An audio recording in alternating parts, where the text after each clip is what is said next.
नमस्कार साथियों। आज हम बीए सेकेंड ईयर के लिए टॉपिक लेकर आए हैं ब्रिटिश संविधान की विशेषताएं। ब्रिटिश संविधान पर बात करने से पहले हम कुछ शब्दों को स्पष्ट कर देना चाहते हैं। मसलन इंग्लैंड और ग्रेट ब्रिटेन का अंतर क्या है, या जिसे हम ब्रिटेन कह देते हैं। तो आपके सामने ये शब्द आते रहेंगे कि कभी इंग्लैंड आएगा, कभी ब्रिटेन आएगा। दरअसल इंग्लैंड ग्रेट ब्रिटेन का ही एक पार्ट है और सबसे बड़ा प्रांत है उसका। ग्रेट ब्रिटेन में मोटे तौर पर 4 क्षेत्र आते हैं। एक इंग्लैंड है, दूसरा वेल्स है, तीसरा स्कॉटलैंड है और चौथा उत्तरी आयरलैंड है। एक आयरलैंड देश है, एक आयरलैंड का ही जो नॉर्दर्न हिस्सा है, उत्तरी जो हिस्सा है वो ग्रेट ब्रिटेन का हिस्सा है। तो ये मोटे तौर पर उसकी भौगोलिक संरचना पर हम बात कर रहे थे। अब हम ब्रिटिश संविधान की विशेषताओं पर बात कर रहे हैं। सबसे पहले तो ब्रिटिश संविधान एक अलिखित और विकसित संविधान है। अलिखित का मतलब ये नहीं है कि ब्रिटिश संविधान में कुछ लिखा हुआ ही नहीं है। गार्नर ने परिभाषा दी है कि लिखित और अलिखित संविधानों का जो भेद है वो मात्रात्मक होता है, यानी कि जिन संविधानों का अधिकांश भाग लिखा हुआ नहीं होता है उसे हम अलिखित संविधान कह देते हैं। जिन संविधानों का अधिकांश भाग लिखा हुआ होता है उसे हम लिखित संविधान कह देते हैं। लेकिन कोई भी संविधान ना तो पूर्ण रूप से लिखित होता है और ना ही पूर्ण रूप से अलिखित होता है। मात्रात्मक आधार पर हम उनको लिखित और अलिखित की श्रेणी में विभाजित कर देते हैं। तो ब्रिटिश संविधान में अधिकांश भाग अलिखित है, यूँ कुछ भाग लिखित भी है जिनमें हमने आगे हम बात भी करेंगे। मैग्ना कार्टा है जो अधिकारों का एक दस्तावेज है। उसके अलावा भी समय समय पर छोटे मोटे कई रूल रेगुलेशन वहाँ पारित हुए हैं और संविधान का हिस्सा बने हैं। दूसरा है कि जो ब्रिटिश संविधान है वो एक विकसित संविधान है। विकसित संविधान का मतलब होता है कि जैसा ब्रिटेन का आज का संविधान है वो कोई एक झटके में नहीं आया है या एक सीमित अवधि में नहीं आया है, बल्कि एक लंबे विकास क्रम का जो उदाहरण है या परिणाम है। जो निरंकुश राजतंत्र है ब्रिटेन का वो धीरे धीरे अपनी शक्तियों को छोड़ता गया और जो शक्तियां हैं वो जनता की चुनी हुई सरकार की ओर ट्रांसफ़र होती गई। तो आज जो स्थिति है वो किसी एक दिन की स्थिति नहीं है, बल्कि वो समय समय पर धीरे धीरे क्रमिक विकास के जरिए जो ब्रिटेन है वो आज के अपने लोकतांत्रिक स्वरूप को हासिल कर पाया है। तो ये बात यहाँ बताने की है। जैसे भारत का संविधान है वो एक निर्मित संविधान है, लिखित संविधान है। निर्मित इस रूप में है क्योंकि उसे एक सीमित अवधि में निर्मित किया गया है। भाई 2 वर्ष 11 में 18 दिन में 26 जनवरी 1950 को लागू हो गया। 13 दिसंबर 1949 को जो 46 को पहली बैठक हुई। तो उसके बाद समय समय पर उसमें बनता गया। लेकिन ऐसा नहीं है कि ब्रिटिश संविधान तो सदियों का परिणाम है। हमारे तो यहाँ दो वर्षों 2.5-3 वर्षों में मान लो संविधान का निर्माण हो गया। तो विकसित संविधान एक विकास क्रम के परिणाम होते हैं और ब्रिटिश संविधान उसी तरह का एक परिणाम है। फिर ब्रिटिश संविधान की जो अगली विशेषता है वो है एकात्मक व्यवस्था। एकात्मक व्यवस्था संघात्मक व्यवस्था की विपरीत होती है। जैसे भारत में संघात्मक व्यवस्था है तो ब्रिटेन में एकात्मक व्यवस्था है।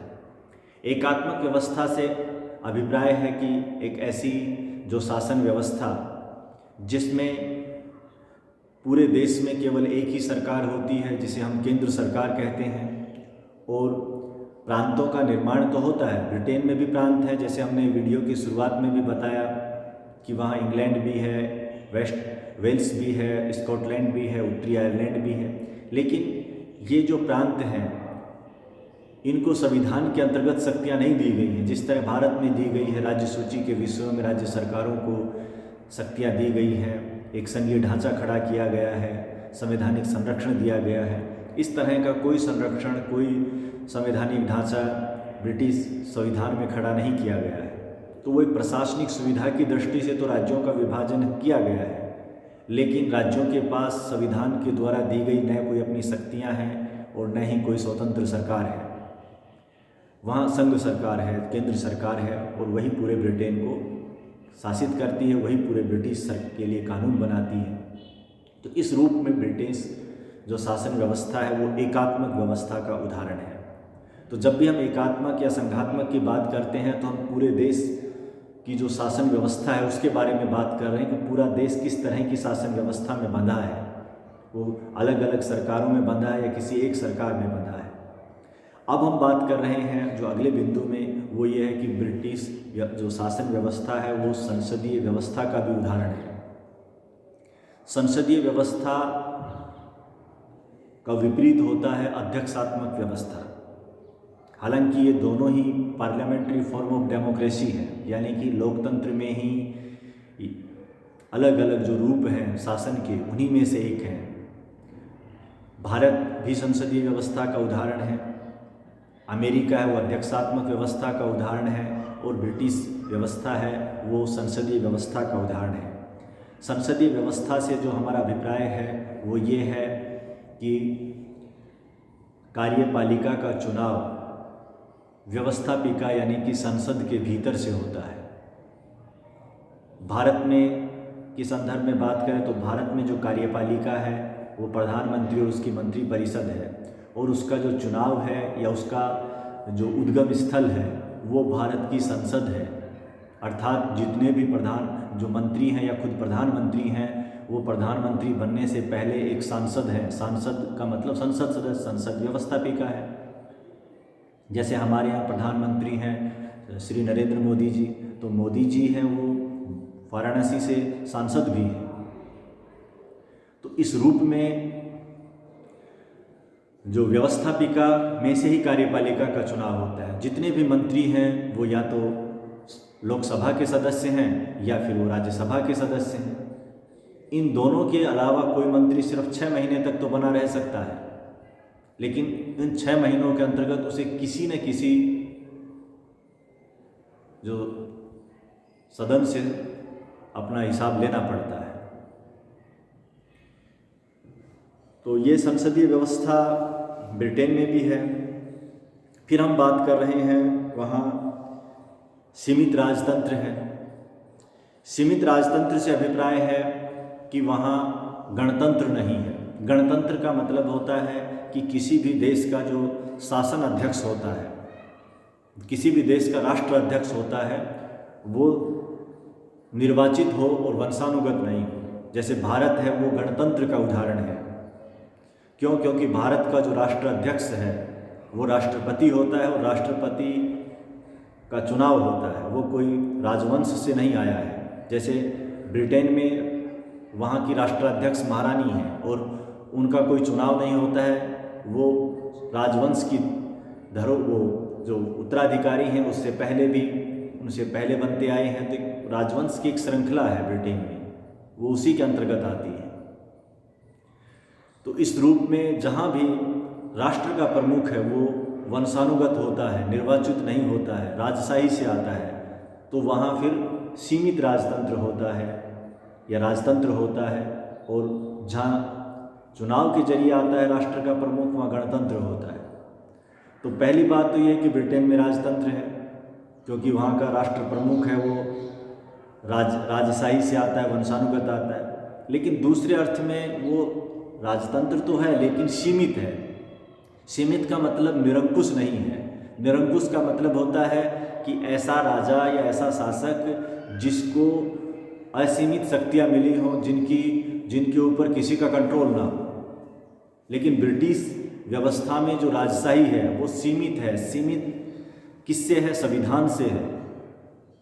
सीमित इस रूप में है कि वो कोई भी फैसला वही फैसला लेगी जो उसे वहाँ की उत्तरदायी सरकार है, यानी कि प्रधानमंत्री और उसकी मंत्रिपरिषद के द्वारा कहा जाता है, उसे वो सब फैसले मानने होंगे।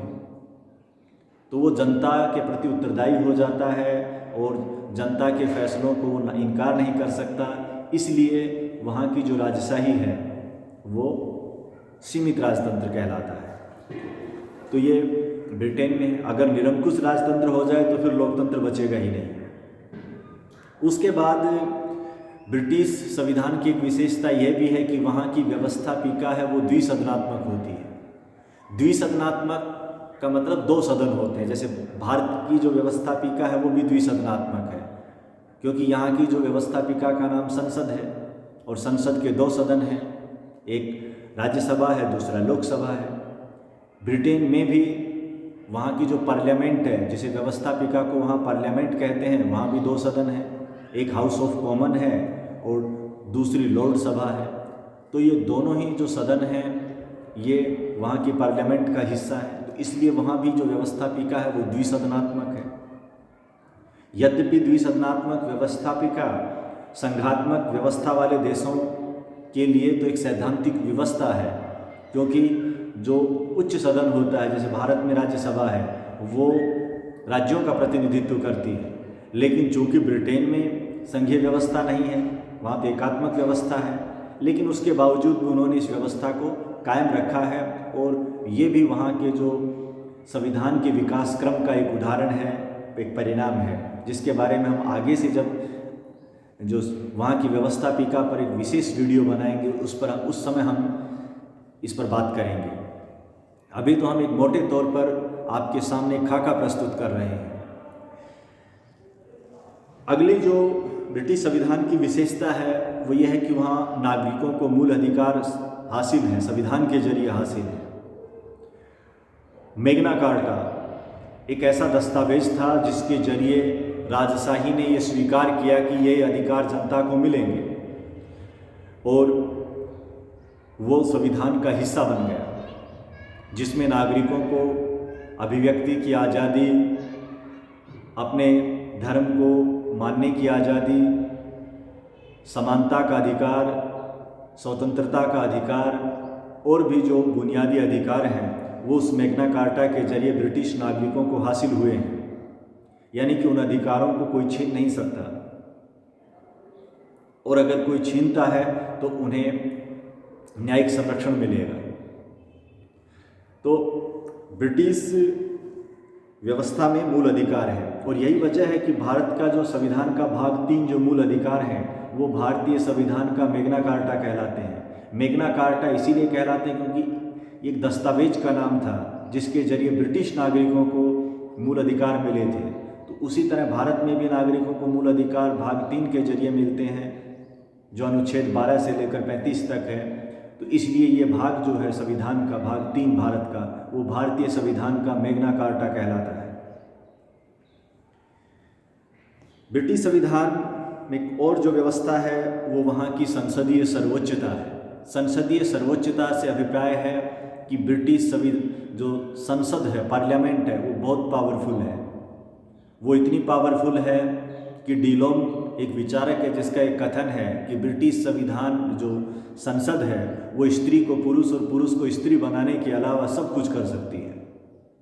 यद्यपि इसकी व्यवहारिक सीमाएं भी हैं, उस पर भी हम बात करेंगे, लेकिन मोटे तौर पर यह सब इसलिए है क्योंकि वहाँ जो संसद है उसी से ही कार्यपालिका निकलती है और उसी से ही न्यायपालिका निकलती है। आमतौर पर दुनिया के देशों में न्यायपालिका का जो वजूद है वो अलग से होता है। संविधान उसकी संरचना कुछ इस तरह से करता है कि उसकी जो स्वतंत्रता और निष्पक्षता पर किसी तरह का खतरा नहीं आए। लेकिन ब्रिटिश संविधान शक्ति पृथक्करण के सिद्धांत को अक्सर से खारिज कर देता है। वह न तो न्यायपालिका के पास कोई न्यायिक पुनरावलोकन की शक्ति है जिसके जरिए वो संसद की द्वारा निर्मित कानूनों की संवैधानिकता का परीक्षण कर सके, और जो वहाँ की कार्यपालिका है उसके पास कोई अधिकार रह जाते हैं, क्योंकि उसको भी वहाँ की व्यवस्थापिका अविश्वास प्रस्ताव के जरिए हटा सकती, जो हाउस ऑफ कॉमन है। तो कुल मिला के संसद के पास कार्यपालिका का भी नियंत्रण होता है और न्यायपालिका का भी, क्योंकि जो न्यायाधीश हैं वो लोक सभा के सदस्य ही होते हैं, जो लॉर्ड होते हैं, कानून के लॉर्ड होते हैं, वही जज की भूमिका में होते हैं। और सीनेट का जो अध्यक्ष होता है, तो वही जब सीनेट न्यायपालिका के रूप में काम करती है तो वो सर्वोच्च न्यायाधीश हो जाता है।